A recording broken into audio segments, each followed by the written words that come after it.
नाव ऋषाली लक्ष्मण बुसारी, इयत्ता 7वी, जिल्हा परिषद प्रशाला वडगाव सिद्धेश्वर, तालुका जिल्हा धाराशिव. एकनाथ आव्हाड या लिखित आनंदाचा इंद्रधनुष्य यामधील मी तुम्हाला एक गोष्ट वाचून दाखवणार आहे. प्रसंग गावधान. बाबा, प्रसंग गावधान राखणे म्हणजे काय हो? शमी अभ्यासाला बसली की तिचे 1760 प्रश्न तयारच असतात. पण बाबा नेहमी म्हणतात, मुलांना प्रश्न हे पडलेच पाहिजे, कारण प्रश्नाच्या उत्तरांचा शोध घेता घेता तुमच्या ज्ञानातही भर पडत जाते. यामुळे शमीचे तर आणखीनच फावते. प्रश्नावर प्रश्न ती विचारत राहते. तिची गाडी काही केल्या थांबत नाही. रविवार, सुट्टीचा दिवस होता. साधारण सकाळी 10ची वेळ असेल. शमी आणि तिचा मोठा भाऊ बाळू न्याहारी करून अभ्यासाला बसले होते. शमी 5वीत तर बाळू 8वीत शिकत होता. आई स्वयंपाकघरात काहीतरी काम करत होती. बाबा हॉलमध्ये सर्व पसारा आवरून निवांत वर्तमानपत्र वाचत बसले होते. शमीच्या प्रश्नावर वर्तमानपत्रातून डोकं वर काढून त्यांनी शमीकडे एक वार पाहिले आणि म्हणाले, अगं, आता अभ्यासात मध्येच प्रसंग गावधान कुठून आलं बरं? अहो बाबा, आमच्या मराठीच्या सहसूत्रबुद्ध बाईंनी या वाक्यप्रचाराचा वाक्यात उपयोग करून आणायला सांगितले आहे. आता मला सांगा, जर मला या वाक्यप्रचाराचा अर्थच नीट माहीत नसेल तर मी त्याचा वाक्यात उपयोग तरी कसा करू? शमी, अगदी बरोबर आहे तुझे म्हणणे. आगे बढो. बाळूने शमीच्या बोलण्याला पुष्टी जोडली.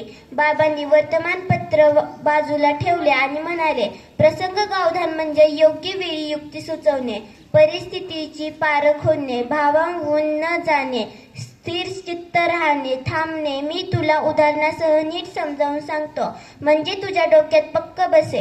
ही गोष्ट आहे अगदी खरीखुरी वर्तमानपत्रात छापून आलेली. गोष्ट म्हणल्याबरोबर बाळू शमी सरावून बसले. तेवढ्यात आई सुद्धा आली. तीही मग त्यांच्यात सामील झाली. बाबा, खरी खरी गोष्ट? शमीने चकित होऊन विचारले. होय तर, अगदी खरी खरी.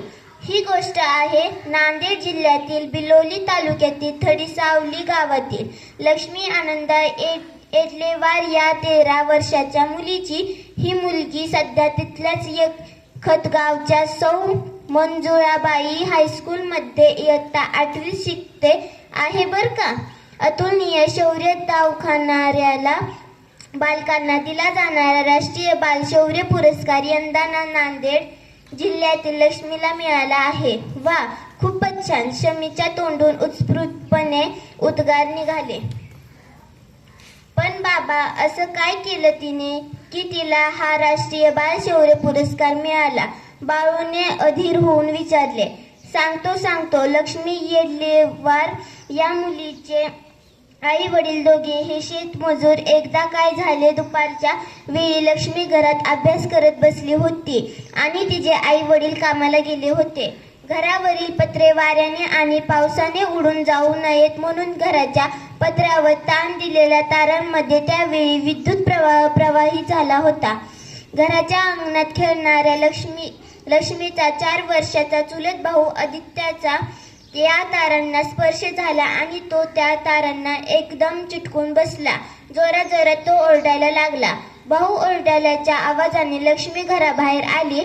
तारेला चिटकलेला भाऊ पाहून तिने क्षणाचाही विलंब न लावता ती त्याच्या दिशेने धावली. एक मोठे लाकूड घेऊन तिने लाकडाने भावाला बाजूला ओढले, पण नकळत तिचाही त्या विद्युत तारेला स्पर्श झाला आणि ती बेशुद्ध पडली. मग गावकऱ्यांनी दोघांनाही रुग्णालयात दाखल केले. वेळेत उपचार मिळाल्याने दोघांचेही प्राण वाचले. पण मुलांनो, लक्ष्मीने आपल्या जीवांची पर्वा न करता उलट जीवांची बाजी लावत विद्युत तारेला चिकटलेली आपल्या लहान भावाचे प्राण वाचवले होते. या घटनेची बातमी प्रसार माध्यमातून प्रसारित झाली. ही बातमी समजताच तिथल्या पोलीस ठाण्यांच्या तत्कालीन पोलीस निरीक्षकांची थडीसावली गावात जाऊन सरपंच, ग्रामस्थांच्या उपस्थित लक्ष्मीचा सत्कार केला. लक्ष्मीच्या या धाडसाची दखल घेत भारत सरकारनेही मग राष्ट्रीय बाल शौर्य पुरस्कार देऊन लक्ष्मीचा यथोचित गौरव केला. मुलांनो, अचानक उद्भवलेल्या संकटाने लक्ष्मी घाबरली नाही की गोंधळली नाही. उलट प्रसंग गावधान राखत मोठ्या धाडसाने तिने संकटाला तोंड दिले आणि आपल्या भावाचे प्राण वाचवले. कळले का आता शमू? प्रसंग गावधान राखणे म्हणजे नेमके काय ते? शमी टाळ्या वाजवून म्हणाली, बाबा किती छान समजावून सांगितलेत हो. आता या वाक्यप्रचार आणि त्याचा अर्थ मी कधीच विसरणार नाही. इतका तो माझ्या डोक्यात फिट्ट झाला आहे. बाळू लगेच म्हणाला, हो का? मग सांग बरे, प्रसंग गावधान राखणे या वाक्यप्रचारावर एखादे वाक्य. शमी लगेच उत्साहाने म्हणाली, माझी परीक्षा घेतोस का बाळूदा? घे घे. अरे मी नाही घाबरत परीक्षेला. आता वाक्यात उपयोग करून दाखवते बघ, ऐक. तुटलेले रेल्वे पूल पाहून चालकाने प्रसंग गावधान राखल्यामुळे मोठा अपघात टाळला, बरोबर? बाळूने होकार दिला. होय बरोबर, शमी म्हणाली.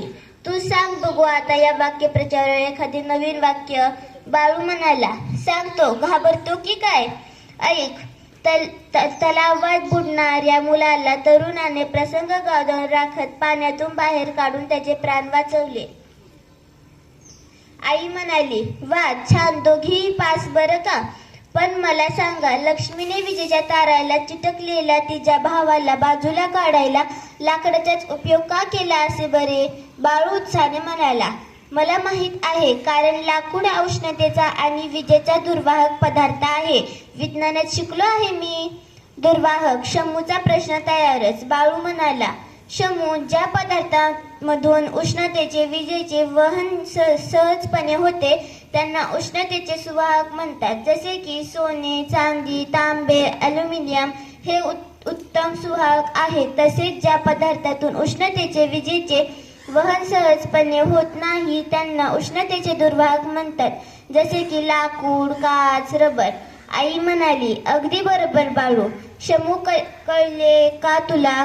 तारेतून जसा वीज प्रवाह वाहतो तसा लाकडातून वीज प्रवाह वाहू शकत नाही. म्हणूनच लक्ष्मीने लाकडाचा वापर केला. होय, कळलं आई. लक्ष्मीने मिळवलेल्या ज्ञानाचा योग्य वेळी योग्य वापर केला. आई बाबांच्या मुलांशी बराच वेळ गप्पा चालल्या.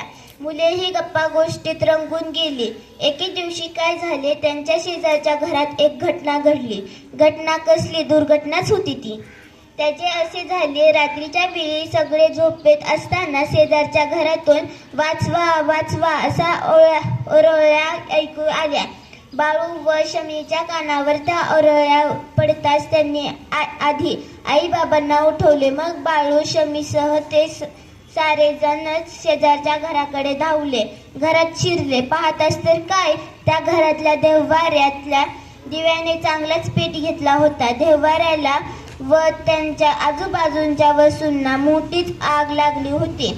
बाळूने पटकन आधी त्या घराच्या सर्व खिडक्या उघडल्या, त्यामुळे धूर घराबाहेर पडला. शमीनेही लगेच आग नियंत्रण 101 नंबरला फोन करून घडलेली घटना तातडीने सांगितली व पत्ताही त्यांना अचूकपणे सांगितला. आगीचा धोका टाळण्यासाठी मोठ्या मंडळीने आगीवर पाणी ओतायला सुरुवात केली. बाळूही त्यांच्या मदतीला होताच. त्यांना माहीत होते, पाण्यामुळे हवेचा आगीशी संपर्क तुटतो, तापमानही कमी होते, यामुळे आग विझायला मदतच होते. पण एवढे करूनही आग आटोक्यात येईना. मग बाबा पटकन सोसायटीतील अग्निशामक यंत्रच घेऊन आले आणि ते यंत्र लावून त्यातील कार्बन डायऑक्साईड वायू जोरदार फरावर आगीवर मारत राहिले. बाबांचे अग्निशमक यंत्र चालवण्याचे प्रशिक्षण झाले होते. ते प्रशिक्षण आता उपयोगात आले. कोणतेही शिक्षण कधीच फुकट जात नाही, हेच खरे. कधी ना कधी त्या शिक्षणाचा उपयोग हा होतोच. बाबांच्या या कृतीतून बाळू व शमीला नकळत हे कळाले. थोडक्यात वेळात आग विझवली गेली. अग्निशमन दलातील जवान वेळेत आले. आग विझलेली पाहून त्यांनाही बरे वाटले. आग कशी विझवली, कोणी विझवली असे त्यांनी विचारत जो तो बाळू, शमी आणि त्यांच्या बाबांच्या प्रसंग गावधानाचं तोंड भरून कौतुक करत राहिले. परिस्थितीचे ज्ञान, योग्य आचरण आणि तांत्रिक प्रवीणता संपादन करणे हे सुद्धा एक प्रकारचे शिक्षणच आहे. ही गोष्ट उपस्थितांना केव्हाच कळली होती. धन्यवाद.